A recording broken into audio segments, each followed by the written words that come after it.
Bob Dylan asked, "How many times must a cannonball fly before it is forever banned?" The question, obviously quite rhetorical, is not limited to a concern about the endless and seemingly futile effort to bring peace to a hostile world. The lyrics address a lack of nerve among those of us who may only whisper a concern about the tragic nature of war, injustice, eco-suicide, or antiquated laws that hold us hostage to insane gun laws with no restrictions. How many times Virginia Tech, Columbine High School, Aurora Movie Theater, a mosque in Wisconsin, Gabby Giffords in the Tucson Strip Mall, Portland Shopping Center, Trolley Square, Salt Lake City. Each mass killing triggered about 4 days of polite conversation, raising the brutal and irrefutable connection between guns and violence.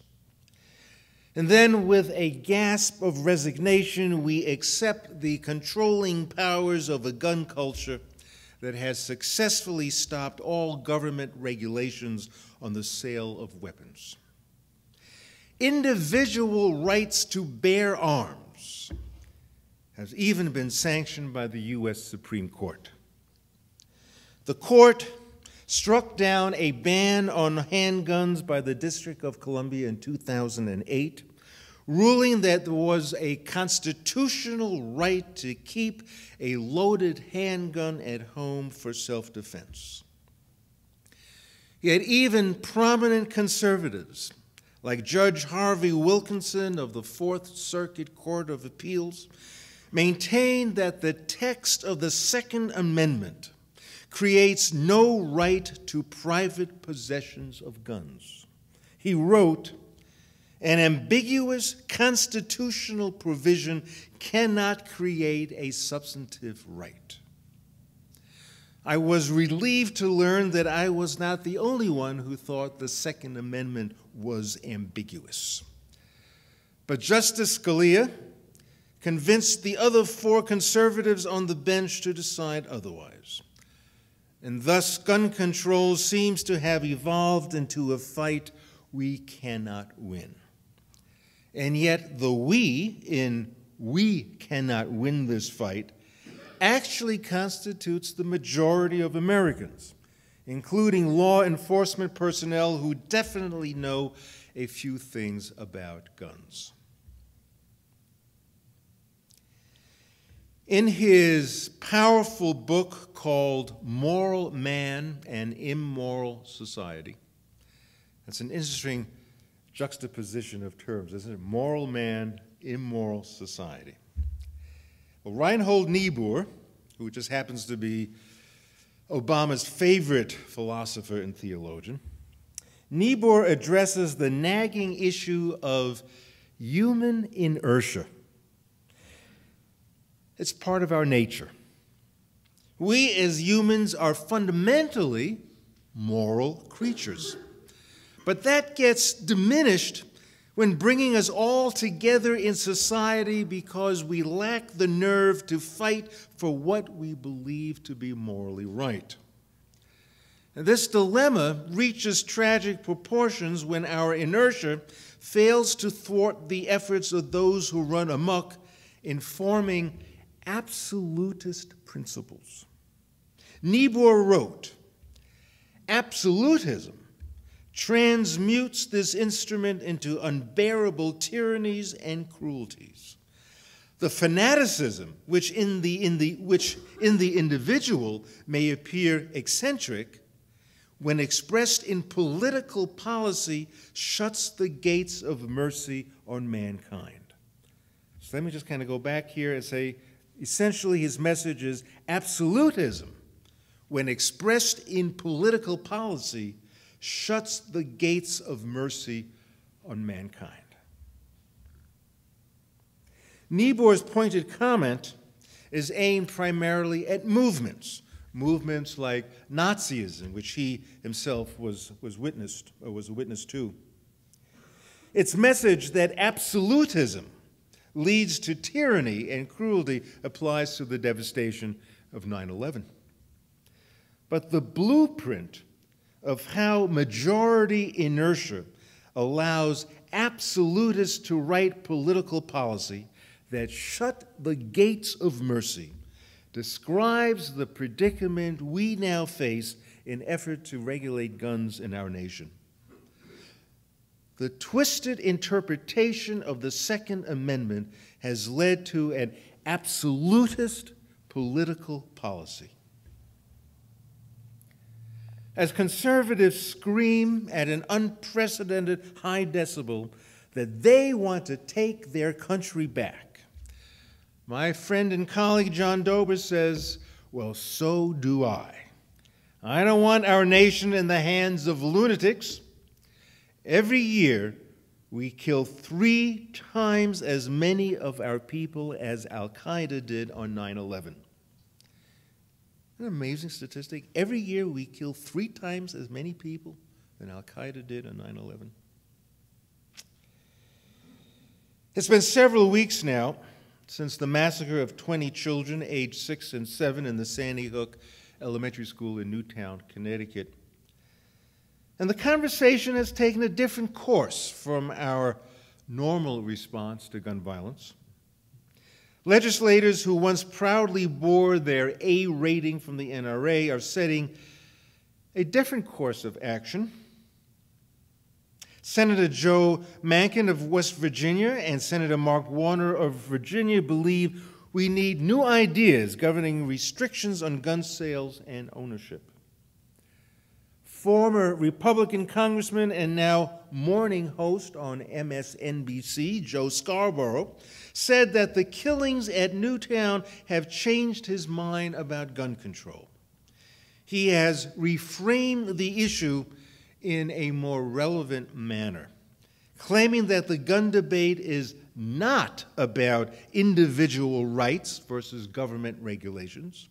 Instead, Scarborough makes a good case that the issue is really all about public safety. He says there are no rights granted by the Constitution that are so absolute that they erase concerns about public safety and welfare. I believe that ought to be the starting point of our national conversation. But what is it about the massacre of children that has finally grabbed hold of our moral imagination and tilted the momentum towards new laws controlling guns? I mean, we have had a plethora of mass slayings, but the children who were sacrificed in Newtown, Connecticut, have placed the issue into a new light of reason. Senator Dianne Feinstein and Governor Andrew Cuomo are models now of political leaders unafraid of taking on the gun lobby. The new laws they have introduced are aimed at banning the cannonballs from ever flying again. But why did it take the murder of children to produce such a pushback? But when we think back to our early Sunday school stories, we can readily see how the most horrific people, how they were portrayed in the Bible. Nothing could be more monstrous than the slaughter of innocent young life. In the Hebrew Testament, we're given the example of the pernicious Pharaoh who decreed that all newborn males be killed, opening the story to the sly and cunning escape of Moses cast on the waters of the Nile, found in the weeds and tall grasses by a royal family. Pharaoh represented the extreme of all contemptuous behavior, the random killing of innocent children. In the Greek Testament, we are, of course, given the story of a loathsome King Herod who decreed that all newborn males in Bethlehem be slaughtered. Jesus, Joseph, and Mary escaped to Egypt, going home by a different way. We cannot neglect this archetypal image of inhumaneness. Nothing is as repulsive to our collective unconscious than killing young innocents. Looking at Pharaoh and Herod with adult eyes, they express not only the worst of humankind, but also manifest a huge degree of paranoia. Since the Sandy Hook massacres, there have been 600 homicides and a surge in the sale of guns.